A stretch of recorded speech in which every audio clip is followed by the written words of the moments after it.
Okay, so we have three views here. So I might as well start with create. It's the one at the top. And I'll walk through the changes with this one. The next two, I'll maybe just bring in the whole new version. But basically, it's mainly a bit of a change at the top here. I'm going to just add, as I've done in the past, a little bit more clarity to the prompts at the very top here, right? Create account details. Maybe I'll actually take that word details out of here because that's just the tab. Don't want to use up too much room. Okay, new account details, create account for user identity.name, right? Okay. Other thing, oh, this just bugs me. You've seen me do it a million times, but I'm going to do it again.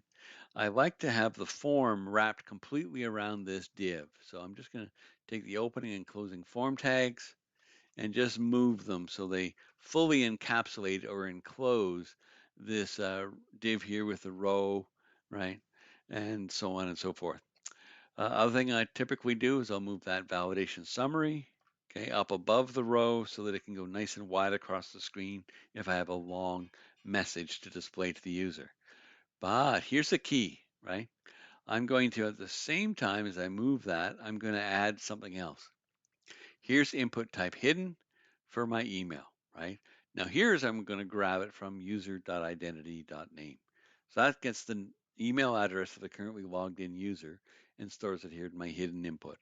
That's why it will come in, okay, to the edit post, right? And, oh, sorry, I mean on create, right?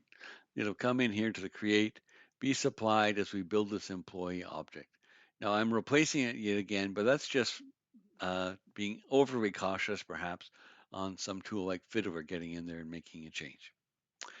Okay, so that's good up top. Oh, what do we need down here? Well, I don't need to even show the email because that's just handled internally. We have our hidden input and this checkbox for active. Nah, don't need that either. So it's really just a matter of simplifying it, right? And you know what? There is no back to list. Okay. There's no point in trying to go to the details even because that would just redirect us back to create, right? So we can just take this out altogether. Don't need a link there. We do need our scripts so that we can validate and make sure that if we enter a phone number, it's in, 10 digits only, not any funny characters or letters. Required fields are filled in and so on. And that's it. That takes care of our create page. So I'll just save that. To speed this process up a bit, I'm just going to replace the entire code for the other two. And we'll just have a quick look at the final result. Okay, code is in place, right? So here we are, our detail page. So this is the one that they'll mainly come to. Account for the full name, right? And then it just shows all the detail, first name, last name, phone number, favorite ice cream. And I figured we could even show the email here, even though, right, it's already in other places at this point in time. Action, from here we can choose to edit, okay, the account details from here. No problem with that. The edit page, again at the top, we say edit account for user identity.name, right?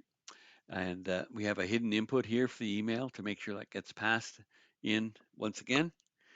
And first name, last name, phone, and favorite ice cream, right? No mention of active, no mention of editing the email. It's just in our hidden input.